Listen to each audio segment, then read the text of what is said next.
পাঠানে একটা পোর্শন ছিল না, যেখানে সালমান খান এবং শাহরুখ খান ওই ভাঙা ব্রিজটার মধ্যে বসে থাকবে, যেখানে সালমান খান শাহরুখ খান বলবে যে বাচ্চো পে নেই ছোড় সকতে। তা ওই যে মেটা ডায়ালগটা, সেটা পরবর্তী সময়ে তো ভীষণভাবে লোকের পছন্দ হয়।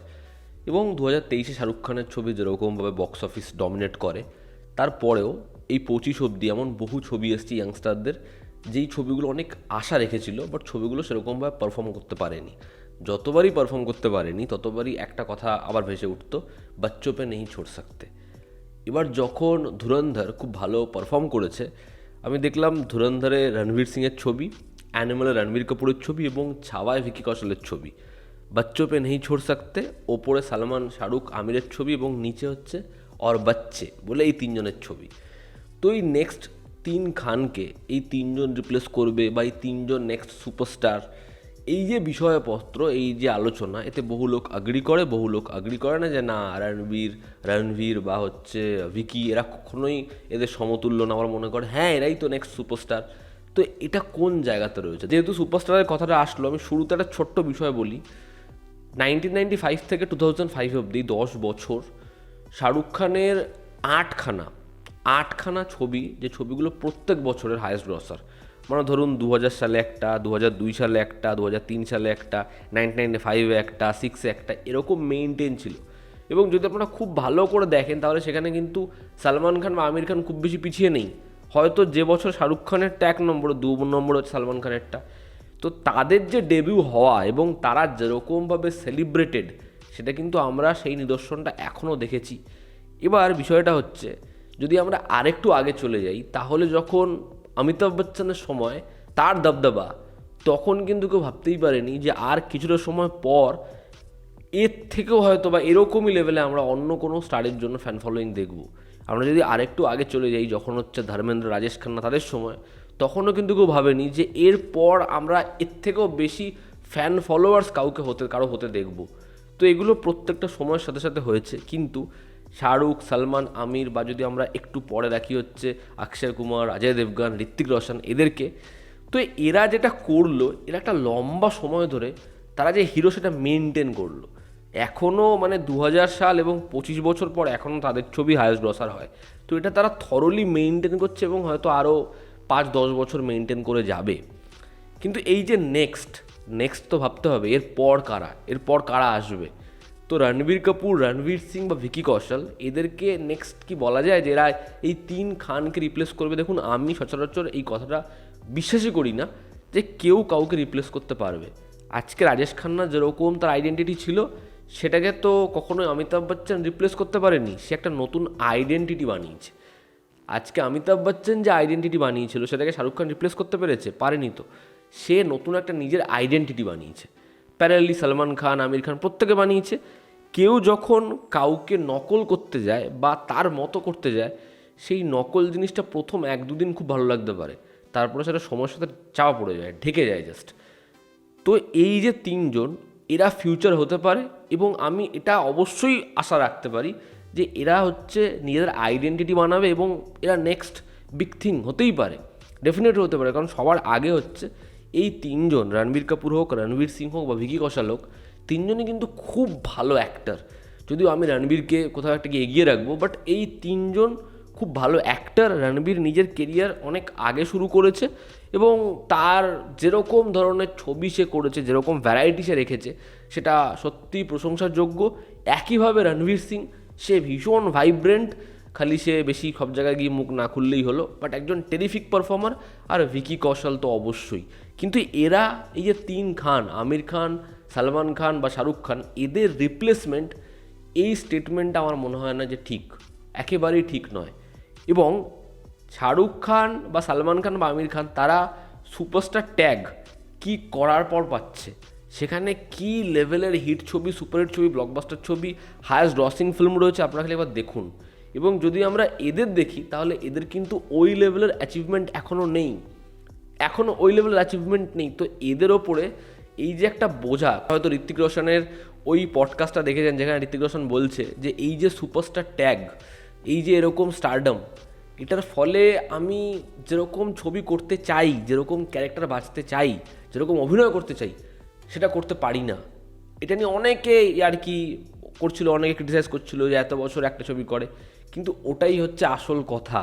আজকে ভিকি কৌশল বা রণবীর কাপুর বা রণবীর সিং এদেরকে রাতারাতি সুপারস্টার একটা ধুরন্ধর ম্যাসিভ ব্লকবাস্টার হয়েছে বলে, একটা ছাওয়া ম্যাসিভ ব্লকবাস্টার হয়েছে বলে, বা একটা অ্যানিমাল হয়েছে বলে এটা করা, এর সমস্যাটা হচ্ছে আজকে ভিকি কৌশল কখনোই পেয়ার উইথ ডিজে মোহব্বতের মতো একটা ছোটো ছবি আসলে সেই ছবিতে একটা কেমিও করতে পারবে না।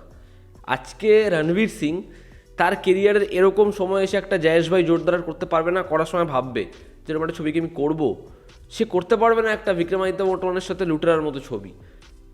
আর রণবীর কাপুর সে যেরকম ধরনের মানে ডায়াগ্রাম মেনটেন করে ছবি করেছে, আজকে রণবীর কাপুরের মাথায় এই যে সুপারস্টার ট্যাগ, এই যে রণবীর কাপুরের ছবি, সেটা রামায়ণ হবে নেক্সট ছবি, তারপরের ছবি তার হচ্ছে লাভ অ্যান্ড ওয়ার, এই যে বড় বড় ছবি 1 বছর 2 বছর অন্তর অন্তর আসবে, শুধুমাত্র ব্লকবাস্টারই তাকে দিতে হবে, আর পারবে না সে একটা রকেট সিং করতে, আর পারবে না সে একটা ওয়েক আপ সিট করতে। তার কারণ তারাও না প্রতিনিয়ত এই অডিয়েন্সের যে এক্সপেকটেশন, অডিয়েন্সকে এটা ডেলিভার করে যাওয়া, এটার মধ্যে থাকতে থাকতে থাকতে থাকতে যেটা তাদের আরও একটা কোথাও একটা কি সত্তা, যে একটা এমন ছবি করা যে ছবিটা মানে আমাকে অ্যাক্টর হিসেবে স্যাটিসফাই করে দেবে, ওটার থেকে এরা ডিট্যাচ হতে থাকবে। ঠিক আছে, তো এইটাই হচ্ছে আমার বক্তব্য, যে ডেফিনেটলি এই তিনজনের মধ্যে নিজেদের আইডেন্টিটি ক্রিয়েট করার, একটা অরিজিনাল কিছু করার অবশ্যই লক্ষণ রয়েছে, এবং তাদের ফ্যান ফলোয়িংও রয়েছে, তারা টেরিফিক অ্যাক্টর। বাট এই যে সুপারস্টার, এটা এই মুহূর্তেই বলে দেওয়া, রণবীর কাপুরকে তাও বলা যায়, কিন্তু বাদবাকিদের এই মুহূর্তেই সুপারস্টার বলে দেওয়া, এটাও যেমন একটা চাপের। এটা একদিক থেকে তাদের প্রুফ করে এখন অনেক কিছু রয়েছে, 2 হচ্ছে এটা তাদের নেক্সট কাজের ক্ষেত্রে অনেক বেশি হ্যাম্পার, অনেক বেশি প্রেশার তাদের ওপরই দেবে, যেটাও সমস্যা। এবং আমার মনে হয় যে আর যারা এদের কন্টেম্পোরারি, যেমন হচ্ছে আয়ুষ্মান খুরানা, যেমন হচ্ছে কার্তিক আরিয়ান, যেমন হচ্ছে বরুণ ধাওয়ান, সিদ্ধার্থ মালহোত্রা, এদের মধ্যে যদি আপনারা লক্ষ্য করেন তাহলে দেখবেন এদের সবার থেকে বেটার অ্যাক্টর হচ্ছে এই 3 জন। রণবীর কাপুর আনডাউটেডলি, ঠিক আছে, বাদবাকি 2 জনও এই যাদের নাম বললাম এর থেকে অনেক অনেক বেটার অ্যাক্টর। ফ্যান ফলোয়িংয়ের দিক থেকেও এরা অনেক বেটার এখন অডিয়েন্স পাচ্ছে, এদের ফ্যান ফলোয়িং অনেক বেটার হয়ে গেছে। এবং ধরুন একটা ভারুণের ছবি যখন এসেছে, একটা কার্তিক আরিয়ানের ছবি যখন এসেছে, তখন এই যে আগে থেকে একটা পিআর গেম শুরু হয়ে গেছে, যে এ হচ্ছে নেক্সট জেনারেশনের স্টার, এই ওই হেন তেন। তারপরে আপনি যখন ছবিটা দেখতে যাচ্ছেন, আপনি গিয়ে দেখবেন যে বরুণ ধাওয়ান গোটা ছবিতে গোবিন্দার মতো জিনিসপত্র করে গেছে। আপনি যখন কার্তিক আরিয়ানের ছবি দেখতে যাবেন, দেখবেন কার্তিক আরিয়ান গোটা ছবিতে অক্ষয় কুমারকে মিমিক করে গেছে। তো এদের না ওই সিগনেচারটা তৈরি হয়নি। সিদ্ধার্থ মালহোত্রা তো একটা হিট পাওয়ার জন্য মানে হাপিত্তেশ করছে, তো এরা কখনো ওটা ক্রিয়েটই করতে পারেনি। তো এদের ওপরে বড় ছবির চ্যালেঞ্জটা নেবে কে? নিতে পারছে না কেউ। একজন খালি সিকুয়ালের পর সিকুয়াল করে যাচ্ছে, তাকে যদি কোনো রকমভাবে কোনো রিভিউয়ার খারাপ বলে, তাদেরকে পার্সোনালি যোগাযোগ করে যে আমার নামে প্রশংসা করো এবার একটা। তো এদের মধ্যে ব্যাপারটাই নেই। এদের ক্ষেত্রে যেহেতু ছবি 400 কোটি 500 কোটির বেরিয়ার টপকে এরকম জায়গায় পৌঁছে গেছে, ফলে এদের কোথাও একটা কি না চাইতো এটা এদের মাথায় চাপানো হবে যে এদের পরের ছবিটাও যেন 500 কোটির গণ্ডি ছোঁয়, তার পরের ছবিটাও যেন 500 কোটির গণ্ডি ছোঁয়। এই যে 500 কোটি, সেটাকে এই লেভেলে সেলিব্রেট করা, এবার এরা চাইলেও না আর একটা সুন্দর স্ক্রিপ্ট, একটা সুজিত সরকারের ছবি করতে পারবে না। তার কারণ যখন বরুণ ধাওয়ানের কেরিয়ারটা পিক মোমেন্টে ছিল, পরপর হিট ছবি দিচ্ছিল, সেই সুজিত সরকারের অক্টোবর করেছিল, এবং বরুণ ওরকম একটা পারফরমেন্স দেওয়ার পরেও প্রত্যেক জায়গা থেকে বরুণকে কী শুনতে হচ্ছে, যে বরুণের যে ট্র্যাকটা সেটা অক্টোবর করে পুরোপুরি পড়ে গেল, এবং ওর যে স্ট্রিকটা সেটা আর মেনটেন নেই। ফলে এরা আজকে যখন ধুরন্ধর, ছাওয়া, অ্যানিমাল করে ব্লকবাস্টার 500 কোটি দিয়ে দিচ্ছে, এর পরের ছবি যখন একে চুজ করতে হবে, একে তখন দেখতে হবে এই ছবিটার বাজেট 200-250, তো এই ডিরেক্টর কত মেরিট আছে জানার দরকার নেই, এর হিট কী আছে, এরা আগের ছবিটা কত ব্যবসা করেছে হচ্ছে এদের ওপর চাপানো হবে। এরা এরকমভাবে পরবর্তী ছবি মেজার করবে। আজকে দেখো নানি, মানে নানি যেরকমভাবে খেলছে বা যেরকমভাবে মেনটেন করছে, বা হচ্ছে শিবা কার্তিকিয়া, তাদের মধ্যেও কিন্তু আমরা দেখতে পাচ্ছি যে আস্তে আস্তে ছবিগুলোকে গ্র্যান্ড করছে, বড় করছে। কিন্তু যে এক্সপেরিমেন্টের রেঞ্জটা নানির সাথে রণবীর কাপুরের তুলনা করলে হয় না। রণবীর কাপুর অনেক বড় স্টেশনের অ্যাক্টারও, এবং রণবীরের ফ্যান ফলোয়িংও চতুর্গুণ। আমি খালি বলছি এটা বোঝাতেই যে নানি যেরকম ছোটো ছোটো স্টেপ ফেলছে, বা যেরকমভাবে ডিসিশনটা নিচ্ছে, বা যেরকম একটা ছবি অ্যাকশন ফিল্ম করার পরে সে পরের ছবিটা, কয়েকদিন আগে তার একটা ইন্টারাকশন দেখছিলাম, সেখানে বলছে যে অডিয়েন্স যাতে আমাকে প্রেডিক্ট না করতে পারে, অডিয়েন্স যাতে এটাই না ভাবে যে হ্যাঁ নানির থেকে আমরা পরের ছবিটা আবার এরকম অ্যাকশন ফিল্মই চাই বা এরকমই পাবো।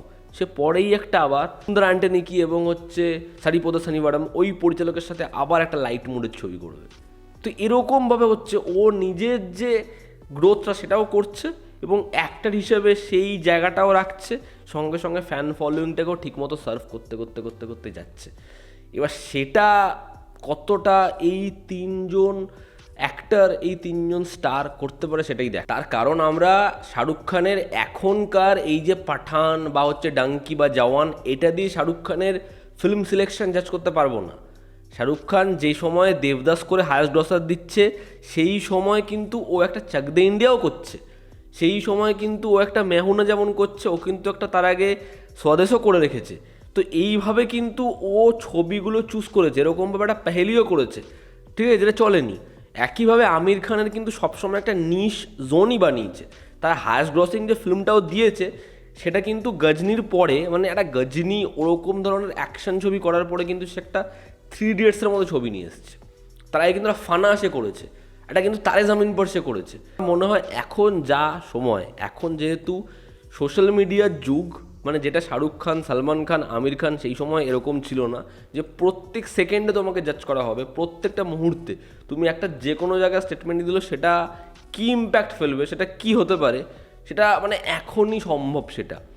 তো আজকের দিনে এদেরকে সুপারস্টার বলা যতটা সহজ, ঠিক আগামীকাল সুপারস্টার ট্যাগটা ছিনিয়ে নেওয়া ঠিক ততটাই সহজ।